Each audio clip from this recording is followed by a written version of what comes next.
Hi, this is Sierra Cool with Cosmos Gaming, and I'm with IC Stars. Can you tell me your name and your role in the band? I'm Devin, and I sing in IC Stars.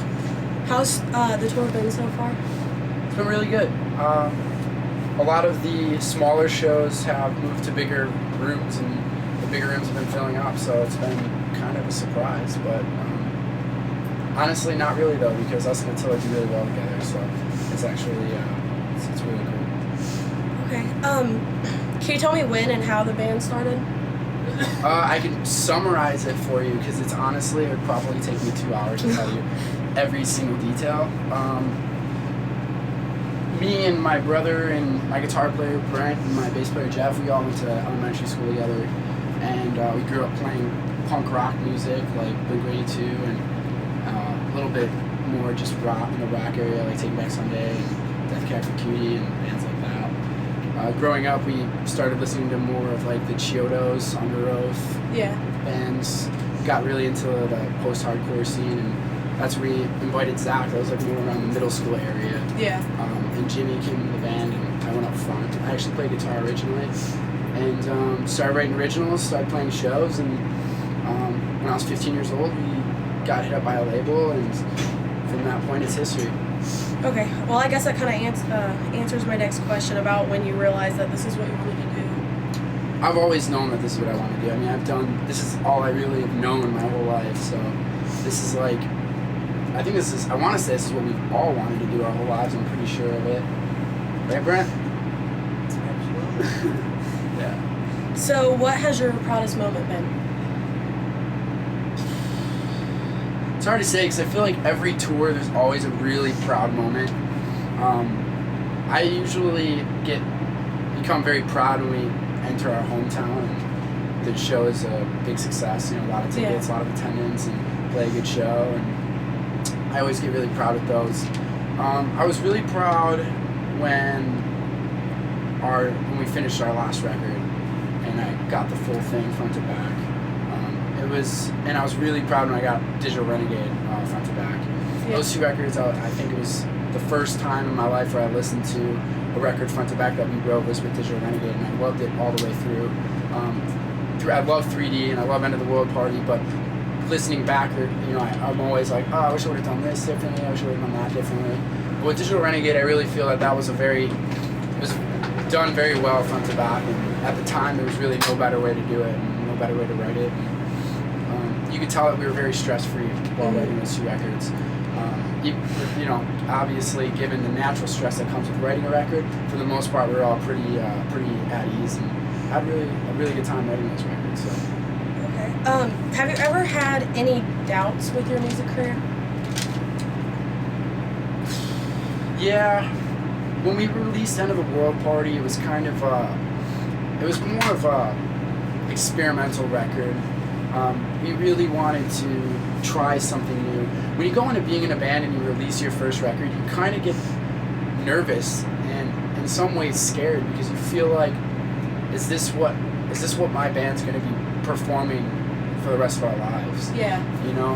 So we kind of had those jitters, and we really wanted to experiment and see what would happen if we did, explore our artistic skills. Because we're all very good at writing music, and we don't like to limit ourselves, and we're kind of stubborn. So, and with that being said, we wrote kind of a lighter record, and I love it. And there's a lot of our fans love that record, and so I'm not hating on it. I don't think it was a disappointment, but I think it was one of those times where I was like, I realized how important it is to stay true to your identity. And, I've always been somebody that's loved electronic music. I've loved writing hardcore rock music, and those were our roots. And with Digital Renegade, we were looking to really go back to those roots. So I don't want to say it was a disappointment. I was a little bummed out at that era of our career. I was really hoping that people would respect our artistic curiosity. Yeah. But it wasn't a huge disappointment. It was just it was a life lesson. And it was something that I learned in this business, and it's definitely not something I regret. I don't regret one thing that we've ever done. That answers the question. Yeah, it does. Do you have any certain like favorite city or any venue to play?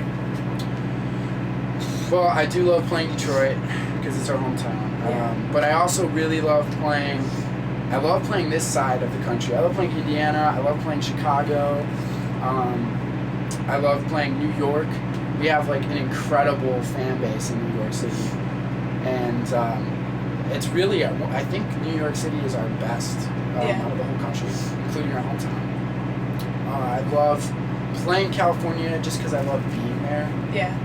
I'm more of like an international traveler. I love going outside of the country. I really enjoyed our stay in Japan when we went there with Up Mice and Men. It was just a great time all around. The shows were sick, and we're very good friends with Up Mice, so we had such a good time with those guys. So I think those were all my favorite spots. Are the crowds different in different states and? Yeah, some are more. It's weird. You really gotta understand the place you're playing, because after touring long enough, I really do. I feel like I get the idea of where we're playing. I get what to expect from the crowd. I understand what kind of crowd they are. Because some crowds just like to watch, Some crowds like to take it in, and more crowds are energetic than others. And you really just gotta understand that, because when you're on stage, you can get the wrong idea. Are people enjoying our performance because they're not really moving? But you really do have to understand the audience you're playing in front of. On this tour, it's really hard to differentiate, because I honestly believe that every single crowd we played in front of on this tour has just been insane. They've just been going just ape shit. Like, I've never seen anything like this on any tour. And I really do believe it's because our new record, people really like that, like the Demons, and they're really catching on. And they're singing so loud I can't even hear myself some nights. It's really just, this is like the best tour we've ever done, I think. That's good.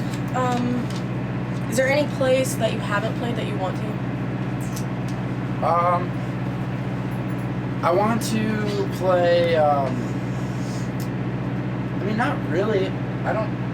We played Japan, and I really want to go there. Yeah. We did Australia. I guess I want to go to China. I don't know exactly how that would play over. I don't know how big we are over there. Yeah. I'm always curious to see, though. We've never been to Mexico. That would be really cool to go to some major cities in Mexico. And we did Brazil, and it's a bummer because we had Brazil planned. We had it on our schedule for after this tour, but it just got canceled. So we're really bummed about that. Yeah. I would just like to revisit a lot of the places we've already played, and I guess strive to get to the other places that we haven't been to yet. How is your newest CD different from any of your other ones, and are you more proud of it in a way? I think our last record, Digital Renegade, and our newest record, New Demons, go kind of hand in hand. And even 3D, I honestly believe the only oddball out of the bunch is The End of the World Party. I think that they all show progression and honestly progress in just developing this electronic hardcore sound that we've been trying to develop and trying to critique and constantly, I guess, trying to just get perfect, which will never happen. But with every album, it seems like we're perfecting it more and more. With Digital Renegade, I think that was a great album, because that was when I think our band truly found what we wanted to do. And with New Demons, it was really just going into it, figuring out how we can make it even better, how we can take that sound that we developed in Digital Renegade and take it to the next level. And that's what we're always looking to do. We're just always looking to take things to the next level and be risky with it, but within a certain boundary. Mm-hmm. Do you have a favorite old or new song to play live? I love playing every song that we play off our new record. I think that, and I love playing Phil Friends Unite. I mean, the songs off our new record, we play 10,000 Feet, New Demons, Murder Mitten, Violent Bounce. Those are the 4 songs we play off our new record. Yeah. And they go over so well. I mean, I truly believe that our fans just want to hear new stuff, which is incredible, and it's always a great feeling for a band when the fans want to hear new stuff, because that's not usually the case. They always get kind of upset when you don't play old stuff. Yeah. We still do play old stuff, and we play Phil Friends Unite, NTT. We're not playing anything off 3D on this record, which is a first. Or on this tour, which is a first. We've always kept it kept it in the loop. But with previous tours, the most latest tours we've done, I've realized that those are kind of the songs, the weaker songs of the set. So, you know, we just supply what our fans demand, and they want new stuff. So I had no problem with that. Okay, what has your most embarrassing moment on stage been? Tonight when our samples went over. I honestly, I mean, I can't pick the most embarrassing thing that's ever happened. Right. I honestly think that it's just always embarrassing when technical difficulties happen on stage. Yeah. And we're really trying to harness that and make it not happen anymore. But some things are just out of your control, you know. I mean, sometimes there'll just be a bad cable that goes out halfway through the set. But it's all about just holding it together. I really try to pretend that stuff doesn't happen, even if I notice it. But the really embarrassing parts are when something happens that you can't really ignore. Yeah. You have to. Oh yeah, I did rip my pants on the first day of this tour. That's not embarrassing though. I don't get embarrassed when that kind of stuff happens. You ripped them almost off they're almost completely off. Still wasn't embarrassed. Okay. I don't get embarrassed with that kind of stuff. I get more embarrassed when stuff happens and kind of destroys the illusion of a perfect set. You know? Yeah. So That's understandable. yeah. What are the best and worst parts of touring? The best parts of touring are always the shows. I mean, obviously that's why we're doing this. I feel like the whole day is just you're just prepping to be on stage. So then you play and then you come back and you just hang out. It's always fun to enjoy a job well done and a good day's worth of work. So the end of the day is always very enjoyable. The worst part of tour, I think, is kind of the food. And it's only because you're on such a strict schedule that it's hard, unless you're waking up super early, it's really hard to, you're really kind of left with a few options. Yeah. So you just have to, beggars can't be choosers, and you just gotta go with what is given to you. And sometimes it's good, sometimes it's not. Yeah. Sometimes I want a fat steak, and I can't have it, and it's really annoying, so I have to have a burger instead. But there's really not anything that sucks. I mean, it sucks leaving your family, it sucks leaving your friends, and we all got loved ones at home. So that's a little rough. Yeah. What do you usually do when you're not on tour? When I'm not on tour, well, I'm really working on putting together, me and a few of my guys in the band, we're working on putting together a studio at home. So I think when we're home, we're just working on putting together everything. We're kind of spreading our love, and we're trying to develop a print shop at home where we print T-shirts, and we're just trying to get more productive in all sorts of all elements that can potentially benefit our band. I mean, printing shirts is a great thing. It's very money savoring, and it's just time consuming. Really. Yeah. So we're really just working on developing some cool stuff. We like to write music, and it would be really cool to have our own studio. So we're really trying to get that going. And other than that, I just hang out with my friends, spend time with my family, spoon with my dog. That's about it. What's your biggest goal for the band? My biggest goal is to just keep doing what we're doing, keep writing albums, hopefully keep the fans coming in and keep new fans coming in. We're always just trying to grow. We just want to be on a steady incline. Our expectations have been far overreached since the beginning of this whole thing. So whatever happens at this point, it's really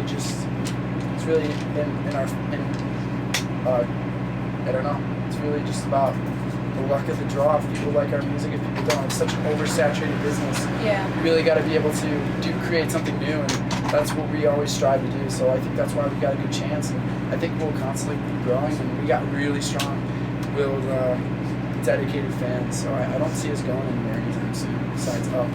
Yeah. Near future plans for the band. Oh man, I wish we had any. Right now we're just working on the summer. Summer/spring. We're trying to figure out the best options. Yeah. Nothing's set in stone yet, but we will be on tour this summer. We will be on tour in the spring as well. So. Is there anything you want to say to your fans? I guess I just want to thank the fans for coming out to the shows. Every single show this far has been incredible, and I couldn't be happier. So just keep coming out. If you haven't even thought about coming to this tour, you should check out and see if we're coming to your city. And if not, make a road trip and come check out a show somewhere near you. And besides that, come to any future tours, check out the album, New Demons, and thank you guys so much for supporting it. Thank you.